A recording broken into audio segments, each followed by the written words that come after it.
Hi friends, welcome to my channel. నేను మీ లక్ష్మానంద బీద. ఈరోజు వీడియో టాపిక్ వచ్చేసరికి ఎన్విరాన్మెంటల్ పొల్యూషన్స్లో నాయిస్ ఎంతమంది చెప్పుకున్నామండి. ఈరోజు వచ్చేసరికి థర్మల్ అండ్ న్యూక్లియర్ పొల్యూషన్స్ గురించి ఈ వీడియోలో మనం ఫారెస్ట్ రేంజర్స్ నుంచి జనరల్ ఫారెస్ట్రీలో టాపిక్స్ అనేది డిస్కషన్ చేద్దామండి. సో థర్మల్ పొల్యూషన్ అంటే refers to the degradation of water quality by any process that changes ambient water temperature. So పర్యావరణంలో వాటర్ క్వాలిటీ అనేది ఏదైనా కారణం చేత డిగ్రేడ్ కానీ అయినట్లయితే ఆ టైప్ ఆఫ్ పొల్యూషన్ ఏమంటామంటే థర్మల్ పొల్యూషన్స్ అంటాము. సో దీని థర్మల్ పొల్యూషన్ అనేది కాజెస్ ఏమున్నాయంటే ఇండస్ట్రియల్ ప్రాసెస్. సో ఇండస్ట్రీలో వచ్చేసరికి release of heated waters from factories. So ఎక్కడైతే ఫ్యాక్టరీస్లో ద్వారా మనకి హాట్ టెంపరేచర్ ఉన్న వాటర్స్ అనేది బయటకు రిలీజ్ అవ్వడము, అదేవిధంగా రిఫైనరీస్, పవర్ ప్లాంట్ నుంచి హీటెడ్ వాటర్ అనేది పర్యావరణానికి ఇవ్వడం వల్ల థర్మల్ పొల్యూషన్ అనేది జరుగుతుంది. నెక్స్ట్ వచ్చేసరికి పవర్ జనరేషన్ అండి. సో ఏదైతే పవర్ ప్లాంట్స్ మనకి ఉంటాయో ఆ పరిసర ప్రాంతాల్లో పవర్ ప్లాంట్స్ అనేది కూలింగ్ సిస్టమ్స్ వల్ల హీటెడ్ వాటర్ అనేది వాటర్ బాడీస్లోకి రిలీజ్ అవుతున్నాయి. ఎప్పుడైతే మనకి ఈ పవర్ ప్లాంట్స్లో కూలింగ్ సిస్టమ్ ద్వారా హీటింగ్ వాటర్ అనేది వాటర్ బాడీస్లో చేరుతున్నాయో అక్కడ ఏంటంటే మనకి థర్మల్ పొల్యూషన్ అనేది జరుగుతుంది. అదేవిధంగా urban run off heated water from urban areas such as storm water drains can enter water bodies.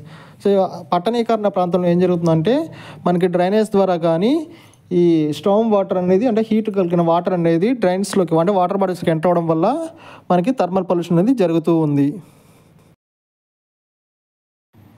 So next వచ్చేసరికి ఎఫెక్ట్స్. సో దీని ఎఫెక్ట్ ఎలా ఉంటుందంటే టెంపరేచర్ చేంజెస్ ఉంటుంది. సో ఎప్పుడైతే వాటర్ అక్వాటిక్ ఎకోసిస్టంలో ఆ వాటర్ బాడీస్ అనేది మనకి థర్మల్ పొల్యూషన్ గురవుతాయో సో అక్వాటిక్ ఎకోసిస్టంలో టెంపరేచర్ అనేది ఆల్టర్ అంటే టెంపరేచర్స్ అనేది చేంజెస్ అనేది వస్తూ ఉంటాయి. అదేవిధంగా ఆక్సిజన్ డిప్లేషన్. ఎప్పుడైతే వామ్ వాటర్ అనేది మనకి వాటర్ బాడీస్లో చేరుతుందో సో ఆక్సిజన్ లెవెల్ అంటే వాటర్ బాడీస్లో ఉన్న ఆక్సిజన్ లెవెల్ అనేది తగ్గుతుంది. సో దానివల్ల ఏంటంటే అక్వాటిక్ లైఫ్ మనకి చాలా దెబ్బతీస్తుందండి ఈ థర్మల్ పొల్యూషన్. అదేవిధంగా changes in species distribution. So temperature వల్ల ఏం జరుగుతుందంటే సెన్సిటివ్ స్పీసెస్ ఎక్స్టింక్షన్ కానీ మైగ్రేషన్ కానీ వెళుతూ ఉంటాయి.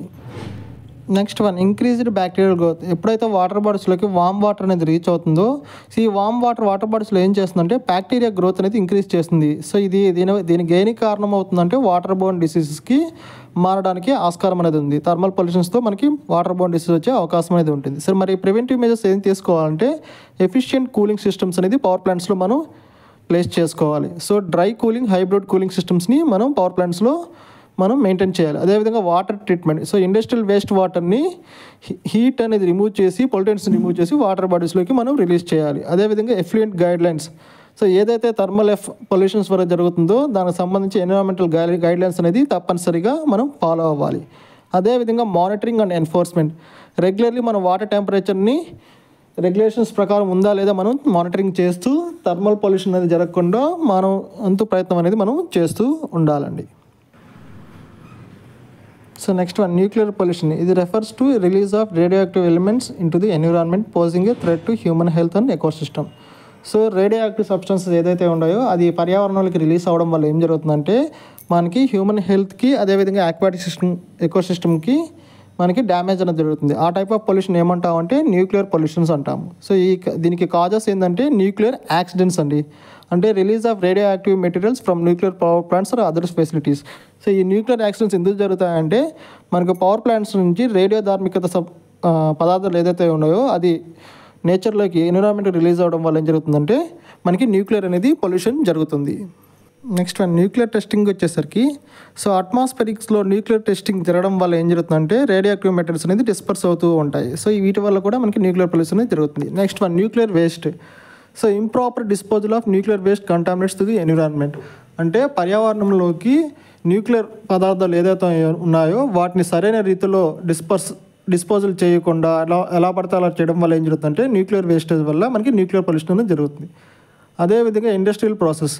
సో దీంట్లో ఏం జరుగుతుందంటే release of radioactive materials from industrial process such as mining and processing. So మనకి మైనింగ్ పర్పస్లో ఈ రేడియో యాక్టివ్ మెటీరియల్స్ అనేది బయటకు వస్తూ ఉంటాయి ఇండస్ట్రియల్ ప్రాసెస్లో. సో ఇవేంటంటే మనకి వాతావరణం చేరడం వల్ల ఏం జరుగుతుందంటే మనకి న్యూక్లియర్ అనేది పొల్యూషన్ అనేది జరుగుతూ ఉంటుంది. సో నెక్స్ట్ వన్ ఎఫెక్ట్స్ ఎలా ఉంటాయంటే రేడియేషన్ అనేది ఎక్స్పోజర్ అవుతుంది.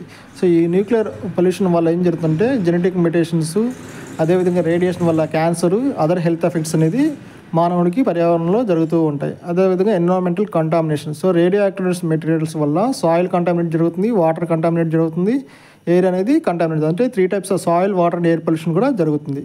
అదేవిధంగా ecosystem disruption, radio active materials వల్ల ఏం జరుగుతుందంటే ఎకోసిస్టమ్స్ అనేది చేంజ్ అవ్వడము, అదేవిధంగా బయోడైవర్సిటీ అనేది ప్రభావానికి గురవుతుంది. లాంగ్ టర్మ్ కాన్సిక్వెన్స్లో వచ్చేసరికి ఈ న్యూక్లియర్ పొల్యూషన్స్ అనేది long lasting effects persisting for thousands of years. So example చెప్పాలంటే చెర్నోబిల్ డిజాస్టర్ అండి. సో ఇది కూడా మనకి రేడియేషన్ ఎక్స్పోజర్ అండి, భయంకరమైనది. సో దాని ప్రభావం ఇప్పటికీ కూడా చాలామంది ప్రజలు ఎఫెక్ట్ అయ్యారండి.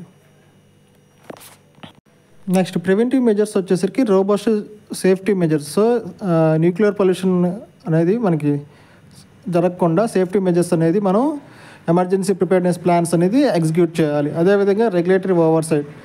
సో స్ట్రిక్ట్ రెగ్యులేషన్స్ అనేది న్యూక్లియర్ ఫెసిలిటీస్ వేస్ట్ మేనేజ్మెంట్ సంబంధించి ఫాలో అవుతూ ఉండాలి. అదేవిధంగా న్యూక్లియర్ వేస్ట్ మేనేజ్మెంట్ వచ్చేసరికి implement safe and secure nuclear waste management practice. So nuclear వేస్టేజ్ని మనం మేనేజ్ చేయడానికి సెక్యూర్ అండ్ సేఫ్ ప్రాక్టీస్ మాత్రమే వాడాలి. అదేవిధంగా పీపుల్స్లో ఎడ్యుకేషన్ అంటే అవేర్నెస్ అనేది క్రియేట్ చేయాలి. సో సేఫ్టీ అండ్ రిస్క్స్ అనేది న్యూక్లియర్ పొల్యూషన్ మీద ఎలాంటివి ఉన్నాయనేది మనం ప్రజలకి అవగాహన పరచాలి. అదేవిధంగా continuously research and develop new technologies for strategy. So nuclear pollution అనేది జరగకుండా న్యూక్లియర్ వేస్ట్ మేనేజ్మెంట్ని చేయడానికి నిరంతరం మనకి రీసెర్చ్ అనేది డెవలప్మెంట్ చేస్తూ ఉండాలి. సో ఈ సేఫ్టీగా ఉండాలి, ప్రజల్లో అవేర్నెస్ కలిగించాలి. అదేవిధంగా న్యూ టెక్నాలజీస్ డెవలప్మెంట్ చేయడం ద్వారా న్యూక్లియర్ పొల్యూషన్ అనేది జరగకుండా పర్యావరణాన్ని కాపాడాలండి. ఇది మనకి ఎగ్జామ్ పాయింట్ ఆఫ్ వ్యూలో ఉన్న టాపిక్ అండి. సో వీడియో నచ్చితే అందరికీ షేర్ చేయండి. ఎవరైతే ఫారెస్ట్ కానీ ఏపీపీఎస్సీ గ్రూప్ 2 కానీ చదువుతున్నారో వాళ్ళకి షేర్ చేయండి. ధన్యవాదములండి.